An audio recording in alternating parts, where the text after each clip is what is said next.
ಆತ್ಮೀಯ H16 news ಅರ್ಧ ದೇಶದ ನಮಗೆ ಸ್ವಾಗತ. ನಾನು ನಿಮ್ಮ YMI ಅಥವಾ ಮಲ್ಲಪ್ಪ ಜೋತಾವರ್. ಒಂದು ಕಡೆಗೆ ಸಂಪುಟ ವಿಸ್ತರಣೆಯ ಮಾತುಗಳು ಜೋರು ಹಿಡ್ತಾ ಇದ್ದರೆ ಅದರಲ್ಲಿ ಯಂಗ್ ಆ್ಯಂಡ್ ಎನರ್ಜೆಟಿಕ್ ಇದ್ದವರಿಗೆ ಅವಕಾಶ ಹೆಚ್ಚು ಅನ್ನೋಂಥ ಮಾತು ಕೇಳಿ ಬರ್ತಾ ಇದ್ದಾರೆ. ಇನ್ನೊಂದು ಕಡೆಗೆ ನಮ್ಮ ಡಿ ಕೆ ಶಿ ಅವರು ಬೆಳಗಾವಿಗೆ ಬಂದಿದ್ದಾರೆ. ಬೆಳಗಾವಿಯ ರಾಜಕಾರಣದಲ್ಲಂತೂ ಅವ್ರ ಕಣ್ಣಿದ್ದೇ ಇದೆ. ಯಾಕಂತಂದರೆ ಅವರ ಪ್ರಬಲ ಪ್ರತಿಸ್ಪರ್ಧಿ ಮುಖ್ಯಮಂತ್ರಿ ಸ್ಥಾನಕ್ಕೆ 2028ರಲ್ಲಿ ಸತೀಶ್ ಜಾರಕಿಹೊಳಿ ಇದ್ದಾರೆ ಅನ್ನೋದು ಅವರಿಗೂ ಗೊತ್ತದೆ, ಎಲ್ಲರಿಗೂ ಗೊತ್ತದೆ. ಹೀಗಾಗಿ ಸತೀಶ್ ಜಾರಕಿಹೊಳಿ ಅವರನ್ನು ದಿಗ್ಬಂಧನ ಮಾಡಬೇಕು ಅನ್ನೋದು ಇದ್ದೇ ಇರ್ತದೆ ರಾಜಕೀಯದಲ್ಲಿ, ಇಲ್ಲ ಅಂತ ಹೇಳಕ್ಕೆ ಆಗೋದಿಲ್ಲ. ಈಗ ಕೆಲವು ಹಂತದವರೆಗೆ ಯಶಸ್ವಿಯಾಗಿದ್ದಾರೆ ಡಿ ಕೆ ಶಿ ಅವರು. ಮೊದಲನೇದಾಗಿ ಸಿದ್ದರಾಮಯ್ಯ ಅತ್ಯಂತ ಸಾಥಿ ಇದ್ದರು ನಮ್ಮ ಸತೀಶ್ ಅವ್ರಿಗೆ. ಆದರೆ ಸಾಥಿ ಆಗೋದನ್ನು ಇವತ್ತು ದೂರ ಸರಿಸಿದ್ದಾರೆ. ಇವತ್ತೇನೋ ನಮ್ಮ ಸತೀಶ್ ಅವರು ಸಾಕಷ್ಟು ಹೇಳ್ತಾ ಇದ್ದಾರೆ, ಇಲ್ಲ ನಮ್ಮಲ್ಲಿ ಏನಿಲ್ಲ ಹಾಗೆ ಹೀಗೆ ಅಂತ ಹೇಳ್ತಾ ಇದ್ದಾರೆ. ಆದರೆ ತಾವು ಮುಖ್ಯಮಂತ್ರಿ ಆಗುವ ಮೂಲಕ ಡಿ ಕೆ ಶಿ ಅವರು ಏನು ಮಾಡಿದಾರಪ್ಪ ಅಂದ್ರೆ ಸಿದ್ದರಾಮಯ್ಯ ತಮ್ಮ ಕಡೆ ವರಿಸಿಕೊಂಡ ಈಗ ಮ್ಯಾಕ್ಸಿಮಮ್ ಪ್ರಮಾಣದಲ್ಲಿ ಗೆಲುವನ್ನು ಸಾಧಿಸಿದ್ದಾರೆ.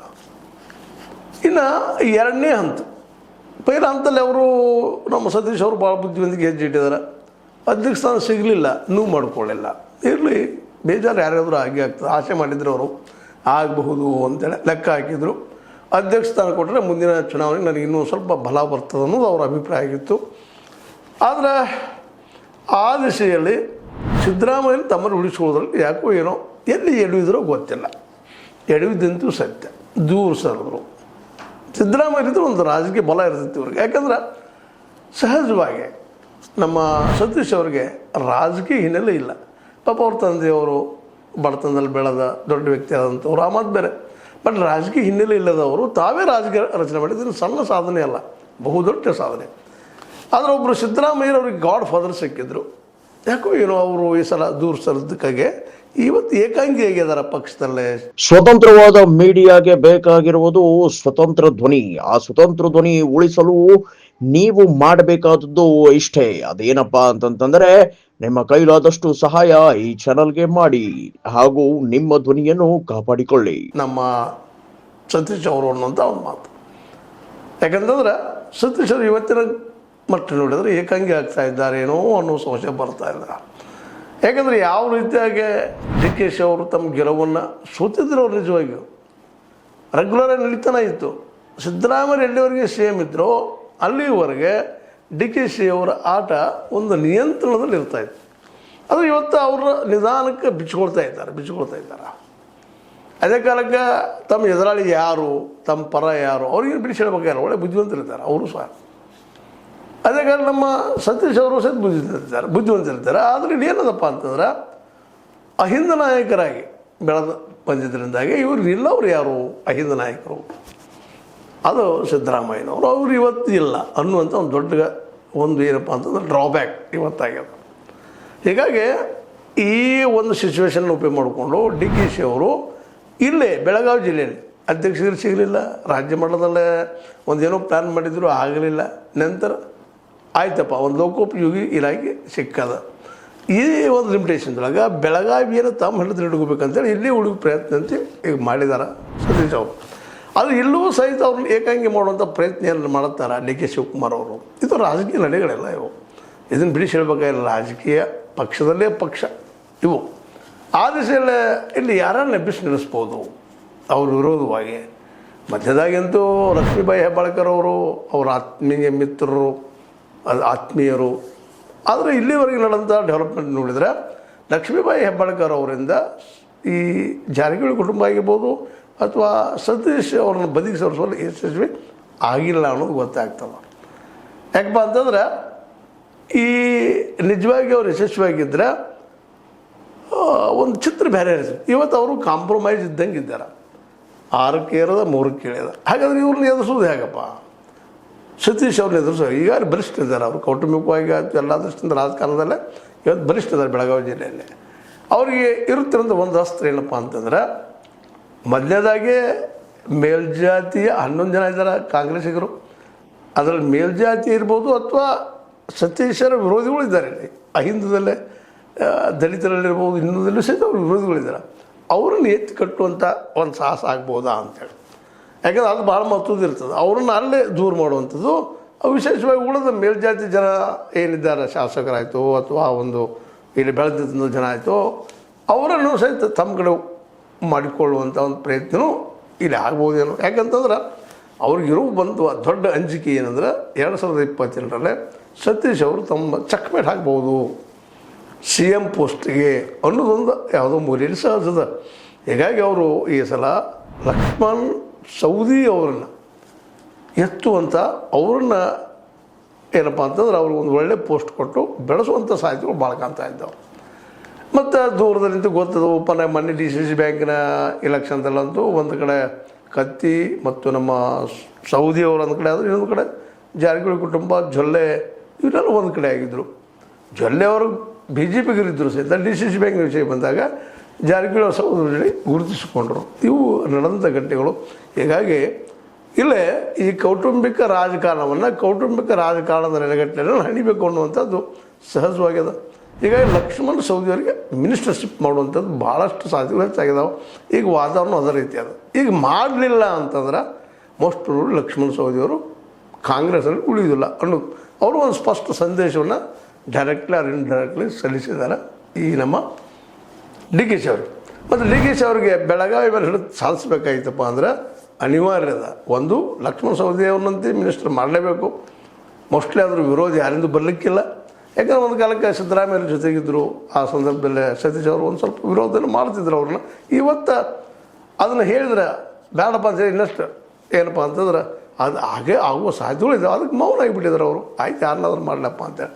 ಕೆಲವೊಮ್ಮೆ ನಾವು ಏನಾಗ್ತದಪ್ಪ ಅಂತಂದ್ರೆ ಸಂದರ್ಭಗಳು, ಸನ್ನಿವೇಶಗಳು ನಮ್ಮಲ್ಲಿ ಏನು ಮಾಡ್ತಾ ಇರ್ತಂದ್ರೆ ನಮ್ಮನ್ನು ಬೆಂಡ್ ಮಾಡ್ತಾ ಇರ್ತಾವೆ. ಆ ದಿಶೆಯಲ್ಲಿ ಅವರು ಮೊದಲು ನಾವು ಉಳಿನು ಅವರು ತೆಗೆದುಕೊಂಥ ಡಿಸಿಷನ್ ಭಾಳ ಚೆನ್ನಾಗ್ಯದ. ಸತೀಶ್ ಅವ್ರು ಮೊದಲು ಬೆಳಗಾವಿ ಜಿಲ್ಲೆಯನ್ನು ನಮ್ಗೆ ಹಿಡಿತಲ್ಲಿ ಇಟ್ಕೊಂಡು ಆಮೇಲೆ ಮುಂದೆ ನೋಡ್ರೆ ಟೈಮ್ ಅದ, ಅದಕ್ಕೆ ಇನ್ನೂ ವಯಸ್ಸದ, ಟೈಮ್ ಅದ. ರಾಜಕೀಯದಲ್ಲಿ ಏನು ಮುಪ್ಪು ಬಂದಿಲ್ಲ ಅವ್ರಿಗೆ. ವೈಯಕ್ತಿಕವಾಗಿ ಕೆಲವೊಂದು ವಯಸ್ಸಾಗಿರ್ಬೋದು ಎಲ್ಲರಿಗೂ ಆಗುವಂಗೆ. ಆದರೆ ರಾಜಕೀಯದಲ್ಲಿ ಇನ್ನೂ ಹೆಂಗನ ಅವರು DKಶಿ ಅವ್ರು ಹಂಗೆ. ಹೀಗಾಗಿ ಮುಂದೆ ನೋಡಿದ್ರೆ ಆಯ್ತು ಅಂತೇಳಿ ಬೆಳಗಾವಿ ಜಿಲ್ಲೆ ಹಿಡಿತು ಅಂತ ನಮ್ಮ ಕೈ ಉಳಿಸ್ಕೊಳ್ಳೋ ಪ್ರಯತ್ನ ಮಾಡ್ತಾಯಿದ್ದಾರೆ. ಅದನ್ನು ತಪ್ಪಿಸುವಂಥ ಪ್ರಯತ್ನ ಏನಾದರೂ DKಶಿ ಅವ್ರು ಮಾಡ್ತಾರಾ ಅನ್ನೋದು ಇವತ್ತಿನ ಪ್ರಶ್ನೆ.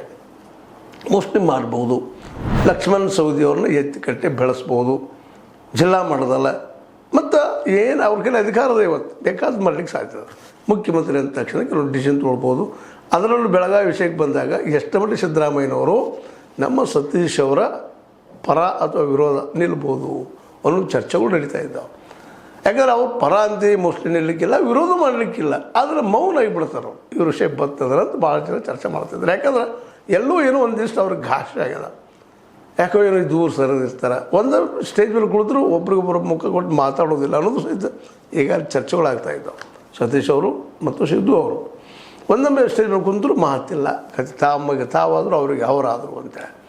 ಹೀಗಾಗಿ ಬೆಳಗಾವಿ ಜಿಲ್ಲೆಯ ರಾಜಕೀಯದ ಮೇಲೆ ಹಿಡಿದು ಸಾಧಿಸೋದಕ್ಕೆ DKಶಿ ಅವರಿಗೆ ಒಂದು ಒಳ್ಳೆಯ ಅವಕಾಶ ಸಿಗ್ತದೆ.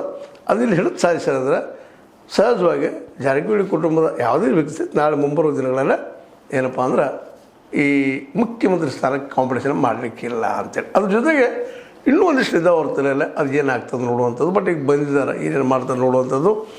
ಏನೋ ಆಗಲಿ, ಸತೀಶ್ ಅವರು ಮಾತ್ರ ಇನ್ನೊಂದು ಇಲ್ಲಿ ಗಮನಿಸಬೇಕಾಗಿದ್ದೇನಪ್ಪ ಅಂದ್ರೆ ಸತೀಶ್ ಅವರು ಸಹಿತ ಅವ್ರಿಗೆ ಮೊದಲು ಟ್ರಸ್ಟ್ ಕೊಡಬೇಕಾಗಿದ್ದೇನಪ್ಪ ಅಂದ್ರೆ ಅವ್ರ ಶಕ್ತಿ ಇರೋದನ್ನು ಅಹಿಂದಿಲ್ಲ. ತಮ್ಮ ದಲಿತ ಅಥವಾ ದಲಿತ ಸಮುದಾಯದಲ್ಲೇ ಅಥವಾ ಹಿಂದುಳಿದ ಸಮುದಾಯದಲ್ಲೇ ತಮಗೆ ವೈರಿ ಅಥವಾ ರಾಜಕೀಯ ವೈರಿ ಇದ್ದಂಥವ್ರು ಯಾರಿದ್ರೆ ಅವ್ರ ಜೊತೆಗೆ ಹೊಂದಾಣಿಕೆ ಮಾಡ್ಕೊಳ್ಳೋ ಸಹಿತ ಇವತ್ತು ಭಾಳ ಅನಿವಾರ್ಯ ಅದ. ಯಾಕಂದ್ರೆ ಅವರನ್ನು ನಂಬಬಹುದೇನೋ ಅನ್ನುವಂಥದ್ದು. ಆದರೆ ಅದರಲ್ಲಿ ಎಷ್ಟು ಮಟ್ಟಿಗೆ ಯಶಸ್ವಿ ಆಗ್ತಾರಾ ಏನಾಗ್ತಾರ ಹೇಳಿಕ್ಕೆ ಸಾಧ್ಯ ಇಲ್ಲ. ಯಾಕಂದ್ರೆ ಈಗಾಗಲೇ ಇಲ್ಲೇ ಕೆಲವು ದಲಿತ ನಾಯಕರು ಸತೀಶ್ ಅವ್ರನ್ನ ವಿರೋಧ ಮಾಡ್ತಾ ಇದ್ದಾರೆ, ಸುದ್ದಿಗಳು ಬರ್ತಾ ಇದ್ದಾವೆ. ಅವರೇ ಆಗಬೇಕಪ್ಪ ನಾವು ಅದೀವಿ ಅನ್ನುವಂಥ ಮಾತುಗಳು ಕೇಳಿ ಬರ್ತಾ ಇದ್ದಾವೆ. ಹೀಗಾಗಿ ಇವತ್ತು ಜಿಲ್ಲೆಯಲ್ಲಿ ಏಕಾಂಗಿಯಾಗುವ ಸಾಧ್ಯತೆಗಳು ಜಾರಕಿಹೊಳಿ ಕುಟುಂಬದ, ಅದರಲ್ಲೂ ಸತೀಶ್ ಅವ್ರಿಗೆ. ಅದನ್ನು ಈಗ ಬಂದಾಗ ಏನೇನು ಮಾಡ್ಬೋದು DKಶಿ ಅವರು ಸಹಿತ ಅಷ್ಟೇ ಕುತೂಹಲದ. ಅವ್ರು ಘೋಷಣೆ ಮಾಡ್ಬೋದು, ಹಳೆಯ ಜನಕ್ಕೆ ಅಡ್ಡಾಡಿ ಕೃಷ್ಣಾ ನದಿಯಲ್ಲಿ ಪ್ರಭಾವ ಪೀಡಿತ ಏನದ ಅವ್ರ ಜನರಿಗೆ ಭೇಟಿ, ಅದು ಮೇಲ್ನೋಟದ ಕೆಲಸ, ಇದು ಆಂತರ್ಯದ ಕೆಲಸ. ಇದರಲ್ಲಿ ಏನೇನು ಮಾಡಬಲ್ಲರು DKಶಿ ಅವರು, ಅದಕ್ಕೆ ಪ್ರತಿತಂತ್ರವಾಗಿ ಸತೀಶ್ ಅವರು ಏನು ಮಾಡಬಲ್ಲರು. ಯಾಕಂದರೆ ಈಗ ಇಬ್ಬರು ಸಮಬಲದ ಒಂದಿಷ್ಟು ಏನಪ್ಪ ಅಂದ್ರೆ ರಾಜಕೀಯ ಪಟುಗಳಾಗಿದ್ದಾರೆ. ಈಗ ಒಂದಿಷ್ಟು 60% DKಶಿ ಅವರು ಎತ್ತರಿಗಿದ್ರೆ 40% ಬೆಳಗಾವಿ ಜಿಲ್ಲೆ ಮಟ್ಟದಲ್ಲ ನಮ್ಮ ಸತೀಶ್ ಅವರಿದ್ದಾರೆ. ಹೀಗಾಗಿ ಇವರಿಬ್ಬರ ಮಧ್ಯದ ಈ ಒಂದು ರಾಜಕೀಯ ಏನು ಒಂದು ತಿಕ್ಕಾಟದ ಯಾವ ರೂಪ ಪಡಿಬೋದು ಅಥವಾ ಇಬ್ಬರು ಕೂಡ ಹೊಂದಾಣಿಕೆ ಆಗ್ಬೋದು, ಹೇಳಕ್ಕೆ ಸಾಧ್ಯ ಇಲ್ಲ. ಯಾಕೆಂದ್ರೆ ರಾಜಕೀಯದಲ್ಲಿ ಯಾರ್ಯಾರು ಶಾಶ್ವತ ಮಿತ್ರರು ಅಲ್ಲ, ಶತ್ರುರು ಅಲ್ಲ. ಹೊಂದಾಣಿಕೆ ಮಾಡ್ಕೊಂಡು ಆಯ್ತಪ್ಪ ಏನು ನಮ್ಮ ಹಣೆ ಬರೋದಲ್ಲೇ ಎಂದು ಬರೆದ ಆಗ್ತೀವಿ ಸೇಮ್ ಅನ್ನೋಂಥ ಭಾವನೆ ತರ್ಕೊಬೋದು, ಅದು ಸಾಧ್ಯದೇವ. ಬೇಡ ಅವಕಾಶಕರ ಆಗ್ಲೂಬೋದು ಅನ್ನೋಂಥ ಮಾತು ಇರ್ಬೋದು. ಏನೋ ಆಗಲಿ ಕುತೂಹಲ ಪೂರ್ಣದ ಬೆಳಗಾವಿ ಜಿಲ್ಲೆಯ ರಾಜಕಾರಣ ಅದು ಯಾವ ರೂಪ ಪಡಿತದೆ, ಏನು ಮಾಡ್ತದೆ ಅನ್ನೋದನ್ನು ಈ ಸಂಪುಟ ವಿಸ್ತರಣೆ ಜುಲೈ 13 ಅಂತ ಹೇಳ್ತಾ ಇದ್ದಾರೆ. ಆ ಸಂದರ್ಭ ಇನ್ನೂ ಕ್ಲಿಯರ್ ಆಗ್ತದೆ ಏನಂತೇಳಿ. ಇಲ್ಲೇ ಲಕ್ಷ್ಮಣ ಸವದಿ ಮಿನಿಸ್ಟರ್ ಆಗ್ತಾರೆ, ಪಟ್ಟಣ್ ಮಿನಿಸ್ಟರ್ ಆಗ್ತಾರೆ, ಲಕ್ಷ್ಮೀಬಾಯಿ ಹೆಬ್ಬಾಳ್ಕರ್ ಮಿನಿಸ್ಟರ್ ಆಗ್ತಾರೆ. ಇವ್ರು 3 ಮಂದಿಯಲ್ಲಿ ಇಬ್ಬರಿಗೆ ಆಗ್ಬೋದು ಅವಕಾಶ. ಯಾರವರು ಅನ್ನೋ ಸಹಿತ ಇವತ್ತು ಭಾಳ ಚರ್ಚಾ ವಿಷಯ ಅದ. ಮೊದಲನೇದು ಲಕ್ಷ್ಮಣ ಸವದಿ ಅವರು, ಎರಡನೇದಾಗೆ ಅಶೋಕ್ ಪಟ್ಟಣ್ ಅವರು, ಮೂರನೇದಾಗೆ ಲಕ್ಷ್ಮೀಬಾಯಿ ಹೆಬ್ಬಾಳ್ಕರ್ ಅವರು. ಮೋಸ್ಟ್ಲಿ ಹೆಬ್ಬಾಳ್ಕರ್ ಅವ್ರನ್ನ ಬದಿ ಕೂಡಿಸ್ಬೋದು ಅಂತ ಕೆಲವು ಮನಸ್ತದೆ. ಯಾಕಂದ್ರೆ ಅವರು ಆತ್ಮೀಯರು ಅವ್ರು ಹೇಳ್ದಂಗೆ ಕೇಳ್ತಾರೆ ಅನ್ನೋದು ಮಾತದ. ಆದರೆ ಪಟ್ಟಣ್ ಅವರು ಸೀನಿಯರ್ ಇದ್ದಾರೆ, ಜೊತೆಗೆ ಸಿದ್ದರಾಮಯ್ಯರ ಭಾಳ ಬೇಕಾದಂಥ ವ್ಯಕ್ತಿ ಇದ್ದಾರೆ. ಲಕ್ಷ್ಮಣ ಸವದಿ ನಮ್ಮ ಸಿದ್ದರಾಮಯ್ಯರಿಗೂ ಬೇಕಾಗಿಯವರಿದ್ದಾರೆ, ಜೊತೆಗೆ ಡಿ ಕೆ ಶಿವರಿಗೆ ಭಾಳ ಆತ್ಮೀಯರಿದ್ದಾರೆ. ಯಾಕಂದ್ರೆ ವೈರಿ ಮಿತ್ರ ಅಂತ ಆ ದಿಶೆಯಲ್ಲಿ ಅವರು, ಯಾಕಂದ್ರೆ ಮೊದಲಿಂದ ಜಾರಕಿಹೊಳಿ ಕುಟುಂಬದ ವಿರೋಧವನ್ನು ಮಾಡ್ತಾ ಬಂದಿದ್ದಾರೆ, ಸಹಿಷ್ಣುತ್ತಾ ಬಂದಿದ್ದಾರೆ. ಹೀಗಾಗಿ ಅವರು ಡಿ ಕೆ ಶಿ ಅವ್ರ ಮಧ್ಯೆ ಮತ್ತು ಅವ್ರ ಮಧ್ಯೆಲ್ಲ ಒಂದು ಒಳ್ಳೆಯ ಏನೋ ಲಿಂಕ್ ಅದ ಅನ್ನೋಂಥ ಮಾತುಗಳು ಇದಾವೆ. ಏನೋ ಇರಲಿ, ನೋಡೋಣ ಬೆಳಗಾವಿ ಜಿಲ್ಲೆ ರಾಜಕಾರಣ ಏನಾಗ್ತದೆ ಅಂತ ಹೇಳ್ತಾ, ಇದು ನಿಮ್ಗೆ ಲೈಕ್ ಆಗಿರ್ಬೋದು. ಲೈಕ್ ಮಾಡಿ, ಶೇರ್ ಮಾಡಿ, ಕಮೆಂಟ್ ಮಾಡಿ, ಜೊತೆ ಸಬ್ಸ್ಕ್ರೈಬ್ ಮಾಡಿ. H16 ನ್ಯೂಸ್ ಅರ್ಥ ತರಬಹುದು ಸತ್ಯ ಕೈಗಳಲ್ಲಿ ವಂದನೆಗಳು. ಆತ್ಮೀಯ ಸಾರ್ವಜನಿಕರಲ್ಲಿ H16 ಅರ್ಥಾತ್ ಸೀತಾರಾಮದಿಂದ ಒಂದು ಮನವಿ. ಈ ಸಂಸ್ಥೆ ಭ್ರಷ್ಟಾಚಾರ, ಅನ್ಯಾಯ, ಅತ್ಯಾಚಾರಗಳಿಂದ ನೊಂದವರ ವೇದಿಕೆ. ಅನ್ಯಾಯಕೋರರ, ಭೂಗಳ್ಳರ, ನಶಾ ಸಾರಾಯಿ ಮಾಫಿಯಾಗಳ ವಿರುದ್ಧದ ಧ್ವನಿ. ರೈತರ, ಕೂಲಿಕಾರ, ಕಾರ್ಮಿಕರ, ಬಿದ್ದ ಸಮುದಾಯ ಜನರ ಧ್ವನಿ. ಬೆಂಬಲವಾಗಿ ನಿಂತು ತನುಮನ ಧನದ ಸಹಾಯಕ್ಕೆ ಸಾರ್ವಜನಿಕರಲ್ಲಿ ಕೋರಿಕೆ. ದಾನದ ಸಹಾಯ ನೀಡಿ ಸ್ವಾತಂತ್ರ್ಯ ಪತ್ರಿಕೋದ್ಯಮ ಉಳಿಸಿ ಬೆಳೆಸಿ. ವಂದನೆಗಳು. ತಮ್ಮನ್ನೇ ನಂಬಿರುವ ಮಲ್ಲಪ್ಪ ಇ ಜೋತಾವರ್. ಈ ಕೆಳಗಿನ QR ಸ್ಕ್ಯಾನ್ ಮಾಡಿ ಅಥವಾ ಈ ನಂಬರ್ ಅಂದರೆ 7411402405ಗೆ ಇಲ್ಲ 9686864852ಗೆ ನೀವು ಫೋನ್ಪೇ ಮಾಡಿ, ಪೇಟಿಎಮ್ ಮಾಡಿ ಅಥವಾ ಇನ್ನಾವುದೇ ಮಾಧ್ಯಮದಿಂದ ಗೂಗಲ್ ಮೂಲಕ ಸಹಾಯ ಮಾಡಿ ಈ ಪ್ರಾಮಾಣಿಕ ಪತ್ರಿಕೋದ್ಯಮವನ್ನು ಉಳಿಸಿ ಅಂತ ಮತ್ತೊಮ್ಮೆ ಮನವಿ. ವಂದನೆಗಳು.